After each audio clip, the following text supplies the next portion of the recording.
All right, welcome to our third installment of the Pink Chair Sessions. I'm here with Leslie Laster from Lakeland University.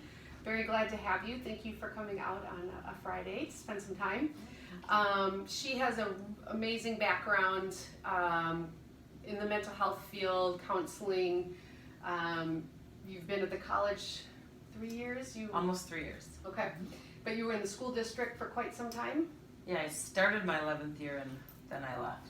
Yeah. So she has a really great background in mental health, working with all ages of kids, all the way up to college students, adults. And so she currently is the Dean for Students. I have to cheat a little bit here. I have my little notebook here. The Director of Equity, Engagement, and Belonging. And you oversee the diversity programming out at Lakeland, training on campus, different trainings, and the Student Success and Engagement Office. Correct. Yeah, so tell us a little bit about that and what those responsibilities are. So diversity and inclusion efforts, that's the fun title that you had to read. So I created a whole calendar of events that are open to, many are open to the public, as well as just the Lakeland community, and it's just opportunities for students to learn more about each other. And so that's kind of why my title is kind of funny. Some of our students tease me like, you couldn't just call yourself the Chief Diversity Officer or something like that. And I'm like, well, no, equity and equality are different. And so everyone has a piece of Lakeland. If you're part of it, we want everyone to belong, and then engagement is about getting people to engage in these activities. So that was kind of the crazy reason behind the title. And then the Student Success and Engagement Office, I have 3 coaches. They're success coaches, and they have a portfolio of students. They mainly work with first and second year students. We do intake surveys, resume writing, and just daily, weekly, bi-weekly appointments to make sure that they have what they need, and that they're persisting, that they're going to get to that goal, and that they're going to walk away with a diploma. So they're great. It's a great team, and I really enjoy it. Yeah, very cool. Tell us a little bit about what you did in the school districts in Sheboygan County. Yeah, so I started off as an alcohol, tobacco, and drug prevention facilitator, and I was housed at North High School for 5 years. Absolutely loved it. I did programming throughout the district. There was actually 2 of us at the time, so we kind of split the district in half. Worked with student athletes who violated the athletic code, and for some reason I really enjoy working with people that have made a mistake, I guess, if you will, and need another direction. And also sometimes students themselves would just want to quit smoking, or would come to me on their own and say, like, I know I drink a lot, or sometimes it was other drugs that can be harder to talk about. And so I would try to get them to the resources that they needed. And then there's a change in government, and so funding went away, and I became a middle school counselor at Horace Mann Middle School. And I had a great co-worker, another counselor there, and the team in general. I really did enjoy it. It was just, the Lakeland opportunity was just a professional move, and so I took it, and here I am. And you went to Lakeland? Went to Lakeland twice. Twice, My undergraduate degree, my bachelor's in psychology, and then my master's in school counseling. Yeah, very nice. Yeah. And I remember Leslie from years back. We actually played volleyball against each other at some point. Yeah. She was tough and powerful back then too. She still is. So I invited Leslie for a number of reasons. She's obviously got an incredible background, and we're coming off of July being Minority Mental Health Month, and so I wanted to invite her to come and give her own personal perspective, her professional perspective on some of the areas of challenge and needs the minority groups, the different groups, obviously not speaking for everybody, and there's correct. So if you want to speak a little bit on what would you like the community to know? Yeah, I think Sheboygan has evolved, Sheboygan County has evolved, and you see a lot more diverse populations as you're shopping and walking around and things like that. What I would encourage people to do before it is what you should know is integrate yourself in some of the things that Lakeland is doing. There will be quite a few of our diversity programs and other programs as well that the community is invited to. Come out, because it is very different what you're going to see walking around our campus versus what you see here in town, especially. And then if you do that, the students there, and many who stay in the area, to be honest, they get jobs and they stay here, there's a better chance that they'll feel like they belong. And then if they are dealing with a mental illness, that they will reach out and get the help that they need. The biggest barrier is Sheboygan doesn't have a lot of diversity in their counseling. As far as therapists and psychotherapists, psychiatrists, I know a lot of areas are lacking for a psychiatrist, but you know, if a student or a person, any of us, right, if we feel like we belong somewhere, it's easier then to build trust and then to get the help that they need.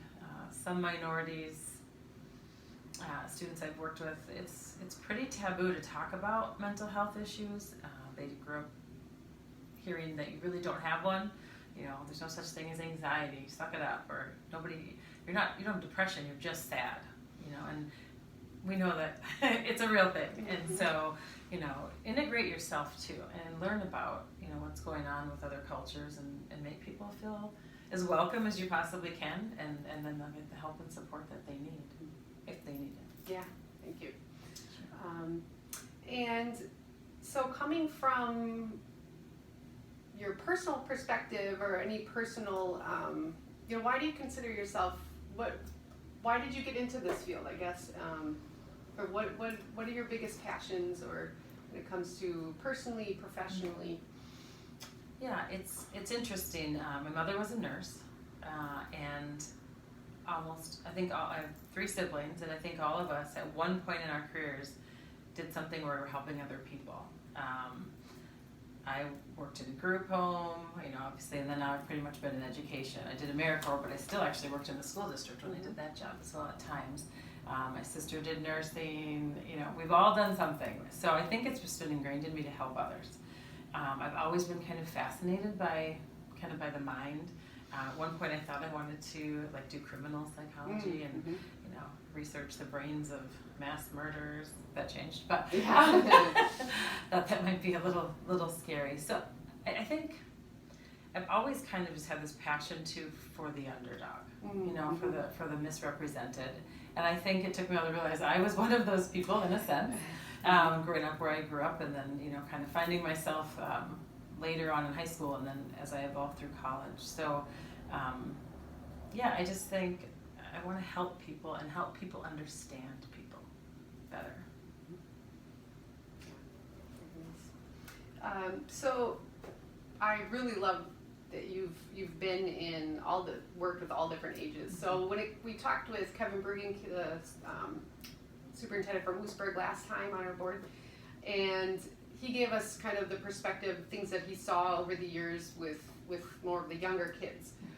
Give us the perspective as where is mental health, the initiatives, the understanding, kind of the awareness when it comes to the college atmosphere.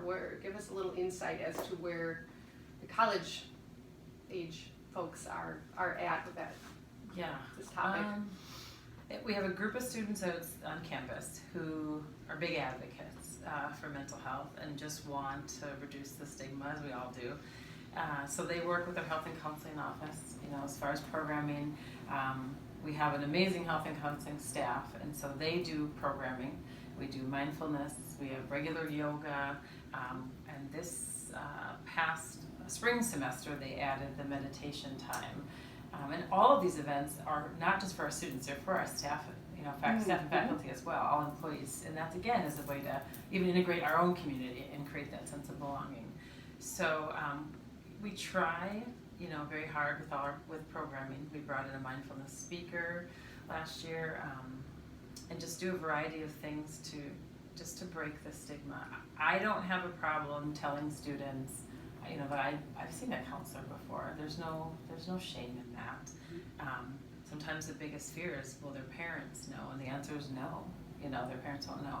Our services on campus for students are free, included in their, you know, tuition. They don't pay anything extra. So, so that's a benefit. And they're young adults, so their parents don't need to know necessarily. But yeah, we do a lot of programming that, you know, stimulates the mind as far as like yoga, the mindfulness, you know, trying to get them to center in when their world's chaotic.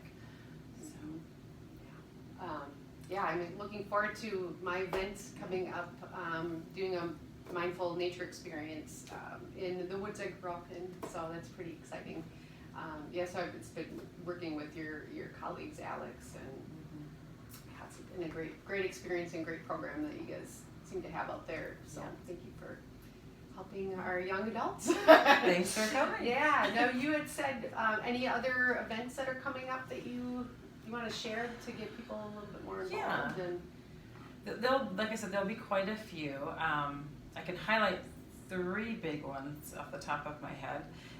September 27th, I believe it's at 7 p.m., but we'll have some, advertising out there. We're going to have a Native American powwow come out, and then you can even try some native food. Oh, wow. So we're going to make acorn bread and cool. Some pumpkin, I think it's called pumpkin squash is what it was called, and then Three Sisters soup.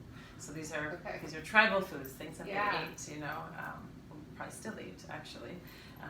But I've never had acorn bread, so we're excited for that. And then we have we have 2 international nights every year. One is in November, and I don't know if they pick the date, but it's usually somewhere around that 9th through 12th of November, and that's International Food Night. And so the community does come out. We've had Latin dancers come, and our students make food based on their race or ethnicity, their heritage, and you can sample all these different foods. It's amazing. Yeah. And then we have our Essence of Heritage program during Black History Month. And again, that's African American Black students get together, and just performances, spoken word. It's beautiful. And we also do an academic award during that night for our Black students to encourage, them to graduate. And then another international night in April. That is now the performances. So we have, I think last year we had over 17 countries represented within our student body. Yeah, wow. So they'll get up and do anything from comedy, dances, skits, singing, and it's beautiful. They come running in with all the different flags from the different countries, and so we want the community to come out there and see the talents of our students, but also this kind of separate little community in Sheboygan County of a very diverse population of people that are, they're good citizens of Lakeland. They're going to graduate, and then, most of them stay in the area and contribute. So, we welcome everybody to come and participate. Yes, we will remind people. We'll post it on, share those events with people coming up as well. So, well, thank you so much for joining me with our conversations in community mental health, and thanks for all your fantastic work that you do with everyone. So, thank you. You as well.